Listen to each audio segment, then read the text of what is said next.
Formula, चलिए formula क्या है उसको देखिए।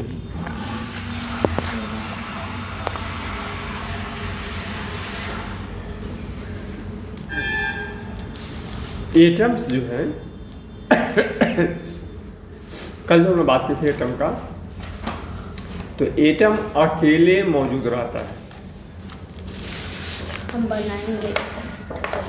एटम क्या रहता है? एटम अकेले मौजूद रहता है। Atom usually do not exist independently. तब एटम जब अकेले मौजूद नहीं रहेगा तो क्या कैसे रहेगा? तो वह कंबाइन स्टेट में रहता है, जुड़ के रहता है। क्या रहता है? जुड़ के रहता है। तो atom usually do not exist independently. Atom अकेले नहीं रहता है। कैसा रहता है? तो कंबाइन स्टेट में। They generally combine among themselves to form molecules. वे आपस में जुड़ करके क्या बनाते हैं? मॉलिक्यूल्स बनाते हैं। ठीक है, क्या बनाते हैं? मॉलिक्यूल्स बनाते हैं। कैसे मॉलिक्यूल्स बनाते हैं? तो देखो यहाँ पर, जैसे मान लीजिए कि हाइड्रोजन है, H कहाँ देख रही है तुम? यहाँ देखो, ये H है, फिर दूसरा H भी आ गया, H हो गया। यह दोनों जो है कंबाइन हो गया और हाइड्रोजन का मॉलिक्यूल बन गया क्या? H2। ऑक्सीजन हो गया O, फिर O और O मिलकर के O2 बन गया। इस प्रकार से एटम जो होते हैं वो अकेले नहीं रहते हैं, बल्कि कंबाइन स्टेट में रहते हैं। ऐसी कंबाइन स्टेट को, ये कंबाइन स्टेट अब हो गया, ये इंडिपेंडेंट स्टेट था एटम, ये सब एटम था, और ये कंबाइन हो गया। इसको कहते हैं मॉलिक्यूल। क्या कहते हैं? मॉलिक्यूल। ये हाइड्रोजन का मॉलिक्यूल है और यह ऑक्सीजन का मॉलिक्यूल है। O2 ऑक्सीजन का मॉलिक्यूल और H2 हाइड्रोजन का मॉलिक्यूल। क्लियर? कोई दिक्कत? तो कह रहा है कि a molecule is the smallest part of an element or a compound that can exist independently. कह रहा है कि मॉलिक्यूल ही जो होता है वह इंडिपेंडेंटली रहता है, एटम नहीं रहता है। It is represented by a formula. और मॉलिक्यूल को हम किसके रूप में लिखते हैं? तो फॉर्मूला के रूप में लिखते हैं। तो मोटा वाला जो काला है उसको आप लोग याद कर लीजिएगा कि the formula of a molecule give us numbers of atoms of the same or different element present in the molecule. कि फॉर्मूला जो है वह हमें यह बताता है, फॉर्मूला हमें यह बताता है कि उस मॉलिक्यूल में उसी एटम के या अलग अलग एटम के कितने एटम्स हैं, कितने एटम हैं, यानी उसकी संख्या कितनी है, उस एलिमेंट के एटम की संख्या कितनी है। ठीक है, यह हमको बताता है। कोई दिक्कत? अगला टॉपिक है formula of element. When an atom of an element combined with another atom, कह रहा है कि जब किसी एलिमेंट का एटम जब जो है दूसरे एटम के साथ जुड़ता है, ठीक है, जो अभी आपको हमने समझाया कि H किससे जुड़ा? H से। हाइड्रोजन किससे जुड़ रहा है? हाइड्रोजन से। ऑक्सीजन किससे जुड़ रहा है? ऑक्सीजन से। तो कह रहा है कि इसे हम कहेंगे कि the same element of molecules of element is form, कि एक ही एलिमेंट के मॉलिक्यूल फॉर्म कर रहे हैं। क्लियर? तो जो हमने अभी एग्जाम्पल बताया, फॉर एग्जाम्पल्स में तो जो हमने बताया, क्या बताया? H मिल करके H2, ठीक है। O मिल करके O2, क्लोरीन मिल करके Cl मिल करके Cl2, फ्लोरीन मिल करके नहीं F2, फ्लोरीन का F, ब्रोमीन तो Br मिल करके Br2, ठीक है। 3 बार O मिल करके ओजोन, 3 बार जब O मिलेगा तो ओजोन, O+O+O बराबर ओजोन O3। तो ये सभी जो एग्जाम्पल हुए, ये सभी एग्जाम्पल हो गए सेम एटम से बने हुए मॉलिक्यूल के। कैसे मॉलिक्यूल के? वैसे मॉलिक्यूल जो एक जैसे एटम से बने हुए हों, ठीक है, सेम एटम से बना हुआ है।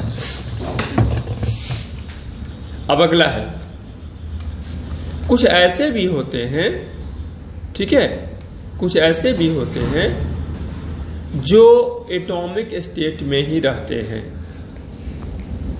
क्या रहते हैं? एटॉमिक स्टेट में, मतलब वो मॉलिक्यूल का फॉर्मेशन नहीं करते। किसका फॉर्मेशन नहीं करते हैं? मॉलिक्यूल का फॉर्मेशन नहीं करते, ठीक है। ऐसे एलिमेंट जो मॉलिक्यूल नहीं बनाते हैं बल्कि एटम के रूप में ही रहते हैं, उसे हम इनएक्टिव गैस कहते हैं। क्या कहते हैं? इनएक्टिव गैस कहते हैं। नीचे वाला पैराग्राफ पढ़ना है यहाँ पर कि there are a few highly inactive gases present in very small amount in the air, कि हमारे हवा में थोड़े से इनएक्टिव गैस भी हैं, ठीक है। इनके नाम कौन कौन से हैं? तो देखो हम यहाँ पर आते हैं। पहले हीलियम, हीलियम कहेंगे तो He, ठीक है। मतलब उसके बाद नियॉन तो Ne, तो बुक में भी लिखा हुआ है, ठीक है। उसके बाद ऑर्गन, ऑर्गन कहेंगे तो Ar, argon Ar।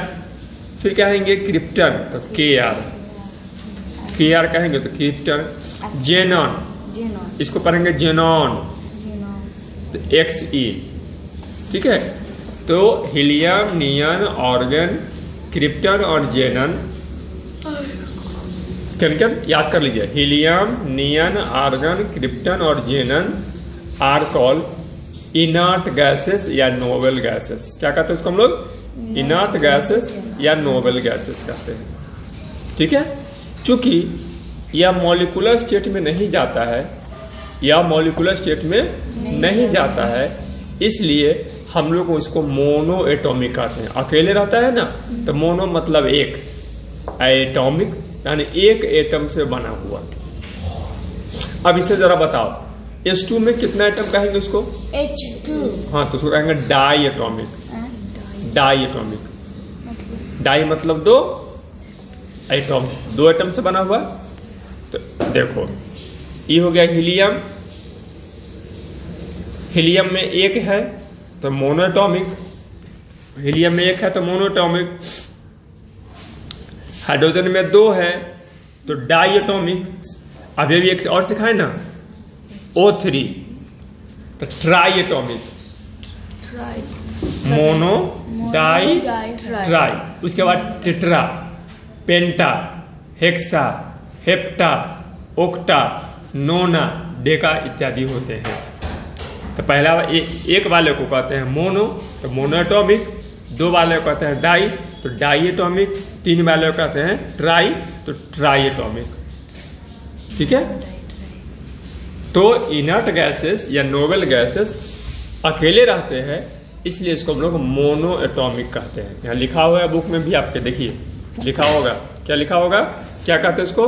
Mono atomic कहते हैं। मिला? क्या कहते हैं उसको? मोनो। देखिए हाइड्रोजन को क्या कहेंगे? Die atomic.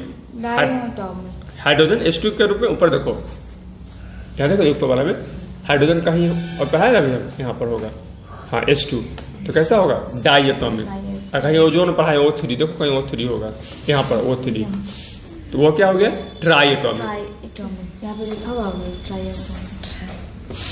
हम लोगों ने पढ़ा monoatomic, diatomic, triatomic. यहाँ तो कोई दिक्कत? अब मन में प्रश्न आएगा, नहीं प्रश्न आएगा अभी अभी कि सर कोई मोनोएटॉमिक हो गया, कोई डायटोमिक हो गया, कोई ट्राइएटोमिक हो गया। तो क्यों हो गया, क्या कारण है? कोई अकेले रह गया, कोई 2 आदमी से दोस्ती कर लिया, और कोई 3 से दोस्ती कर रहा है, कोई 4 से दोस्ती कर रहा है। तो दोस्ती करने के लिए ये दोस्ती डिपेंड करता है अगला टॉपिक पर, जिसका नाम है वैलेंसी। क्या नाम है? वैलेंसी। ठीक है, वैलेंसी पर डिपेंड करता है। तो हम लोगों को अब वैलेंसी समझना है, उसको याद करना है। तो वैलेंसी क्या है? तो वैलेंसी बाबू वो चीज हुआ जो एक एटम को दूसरे एटम के साथ कंबाइन करने की पावर देता है। जिसकी वैलेंसी 1 होगी तो वह एक बार कंबाइन करेगा, जिसकी वैलेंसी 2 होगी तो वह 2 एटम उसके कंबाइन हो जाएंगे, 2 इलेक्ट्रॉन कंबाइन हो जाएंगे। ठीक है, जिसकी 3 वैलेंसी होगी उसके उस एलिमेंट के एटम में 3 इलेक्ट्रॉन कंबाइन होंगे। तो कंबाइन कौन होगा? इलेक्ट्रॉन। कौन कंबाइन होगा? इलेक्ट्रॉन कंबाइन होगा। ठीक है, तो वैलेंसी की चर्चा हम लोग अब करेंगे। लेट कर दिया ने में जी। वैलेंसी क्या है? तो वैलेंसी है कि when the atom of 2 or more elements combine to form a molecule or a compound। तो वैलेंसी जो है कि जब कोई 2 या 2 से अधिक एलिमेंट कंबाइन होते हैं और कंबाइन होकर के क्या बनाते हैं? मॉलिक्यूल्स बनाते हैं। किसका मॉलिक्यूल? तो कंपाउंड का मॉलिक्यूल। किसका मॉलिक्यूल? तो कंपाउंड का मॉलिक्यूल बनाते हैं। ठीक है, जब भी मॉलिक्यूल बनेगा तो वहाँ कंपाउंड बनेगा या मॉलिक्यूल्स ऑफ एलिमेंट बनेगा, 2 बनता है। The capacity of these element to combine with each other determine the formula of the compound form. कह रहा है कि कंबाइन होने का जो कैपेसिटी होता है उसी कैपेसिटी को हम वैलेंसी कहते हैं। ठीक है, मॉलिक्यूल बनाने के लिए कंबाइन होना होगा, और कंबाइन होने की जो शक्ति होगी उसी को क्या कहेंगे हम लोग? वैलेंसी कहेंगे। क्या कहेंगे? वैलेंसी कहेंगे। ध्यान से सुनो, इसीलिए नीचे काला काला में लिखा जो आपको याद करना है। What is valency? The capacity of an element to combine with other element is known as its valency. जितना काला वाला है सब याद होना चाहिए। ठीक है, अभी हम लोगों ने जो पढ़ा आपके बुक से अब देखते हैं कैसे वैलेंसी बता रहा है। कह रहा है कि एक एटम, यहाँ देखो, अब कह रहा है कि 1 एटम क्लोरीन और 1 एटम हाइड्रोजन मिल करके हाइड्रोक्लोरिक एसिड मिलाता है। ऐसे देखो, H हुआ 1 और क्लोरीन हुआ 1, दोनों फॉर्म हो गया, तब बन गया, यही हो गया, किसका मॉलिक्यूल हो गया? तो हाइड्रोक्लोरिक एसिड का, HCl acid. Number 2, 1 atom of oxygen combine with the 2 atom of hydrogen. Hydrogen का क्या गो? तो 2 गो, तो H2। ऑक्सीजन का क्या गो? 1 गो, तो ये बन गया वाटर। क्या बन गया? वाटर। H2O water. ठीक है, ये वाटर ऐसे बन गया। 1 ऑक्सीजन और 2 हाइड्रोजन मिलकर क्या बना दिया? वाटर बना दिया। तीसरा देखो, कह रहा है कि 1 atom of nitrogen combine with the 3 atom of hydrogen to form molecule of ammonia. ऐसे N, 1 गो नाइट्रोजन और 3 गो हाइड्रोजन, ये क्या बन गया हमारा? अमोनिया। क्या बन गया? अमोनिया बन गया। NH3 क्या हो गया? अमोनिया हो गया।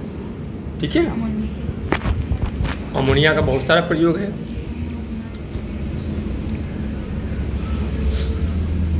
यहां तक समझ में आ गई बात? तो इस प्रकार से हमने देखा कि कभी 1 कंबाइन होता है, कभी 2 कंबाइन होता है, कभी 3 कंबाइन होता है। ठीक है, किसी किसी में 4 भी कंबाइन होता है। तो अभी सिखाया कि जितना कंबाइन करेगा, कंबाइन करने की जो कैपेसिटी होती है उसी को हम वैलेंसी कहते हैं। क्या कहते हैं? वैलेंसी कहते हैं। ठीक है, किसकी कैपेसिटी को? कंबाइन करने की कैपेसिटी को। ठीक है, फिर कॉलम में और स्पष्ट किया है कि the valency of an element, यहाँ देखो, the valency of an element is given by the number of H और Cl atom that is an atom of the element combine with. तो उसको कंबाइन करने में जितने इलेक्ट्रॉन का स्थानांतरण हुआ उसी के मुताबिक कहेंगे। इस प्रकार से जो हम लोग अभी पढ़े थे थोड़े पहले, क्या क्या पढ़े? अब जैसे मोनोएटॉमिक था, डाईएटॉमिक था, ट्राईएटॉमिक था, तो वैसे ही एक वैलेंसी है तो मोनो वैलेंसी। एक वैलेंसी वाला क्या कहेंगे? Mono valency. दो वैलेंसी है तो डाई वैलेंट, हाँ, मोनो वैलेंट, डाई वैलेंट। ठीक है, तीन वैलेंसी है तो ट्राई वैलेंट। कौन वैलेंट? Trivalent. चार वैलेंसी है तो टेट्रा वैलेंट। 1 2 3 4 याद रखना कि वैलेंसी 4 से ज़्यादा नहीं होता है, नहीं होता है। एटॉमिक वाला में 4 से ज़्यादा जा सकता था एटम कंबाइन होने में, लेकिन वैलेंसी कहाँ तक होता है? 4 ही होता है। मोनो वैलेंट 1 के लिए, डाई वैलेंट 2 के लिए, ट्राई वैलेंट 3 के लिए, टेट्रा वैलेंट 4 के लिए। अब आपको टेबल याद करना है, नीचे टेबल है, टेबल ध्यान से देखिए कि मोनोवैलेंट में कौन कौन से हैं। तुम्हारे क्लास में जितना पढ़ना है, क्लास 7 के बच्चों को जितना पढ़ना है, तो हाइड्रोजन मोनोवैलेंट है, क्लोरीन मोनोवैलेंट है, आयोडीन मोनोवैलेंट है, सोडियम मोनोवैलेंट है, पोटेशियम मोनोवैलेंट है, यानी इसकी वैलेंसी 1 होती है। डाइवैलेंट वाले तुमको कौन कौन पढ़ना है? तो ऑक्सीजन आपका हो गया डाइवैलेंट, 2 वैलेंसी होती है। सल्फर डाइवैलेंट, 2 वैलेंसी होती है। मैग्नीशियम डाइवैलेंट, 2 वैलेंसी होती है। कैल्शियम डाइवैलेंट, 2 वैलेंसी होती है। जिंक डाइवैलेंट, 2 वैलेंसी होती है। ट्राइवैलेंट में आपको पढ़ना है 2। नाइट्रोजन ट्राइवैलेंट, 3 वैलेंसी होगी। एल्युमिनियम ट्राइवैलेंट, 3 वैलेंसी होगी। क्लियर है? और टेट्रावैलेंट में भी आपको 2 पढ़ना है। कार्बन 4 वैलेंसी होगी, सिलिकॉन 4 वैलेंसी होगी। सिलिकॉन बालू से बनता है, सब एलिमेंट है, जैसे आयरन एलिमेंट है, गोल्ड एलिमेंट है, उसे सिलिकॉन भी एलिमेंट है। जितना इसमें नाम है सारे के सारे एलिमेंट है। दुनिया में अब तक 118 एलिमेंट खोजे गए हैं। कितने एलिमेंट खोजे गए हैं? 118 एलिमेंट खोजे गए हैं। ठीक है, तो आज हम लोग यहीं तक पढ़ के छोड़ेंगे। कल से हम लोग पढ़ने वाले हैं कि इस वैलेंसी के द्वारा हम मॉलिक्यूल के फॉर्मूला को कैसे प्राप्त करेंगे। यहाँ से obtaining the formula of compounds. ठीक है, तो आपको सिंबल, आज का होमवर्क होगा, सिंबल याद होना चाहिए। कल का होमवर्क जो था सो, और आज एक होमवर्क मिला कि डिफिनीशन तो याद करना ही करना है, साथ में वैलेंसीज, किसकी वैलेंसी कितनी है। वही संजना दीदी को पूछे थे तो नहीं आता था, क्या ना सांजलि, हाँ। तो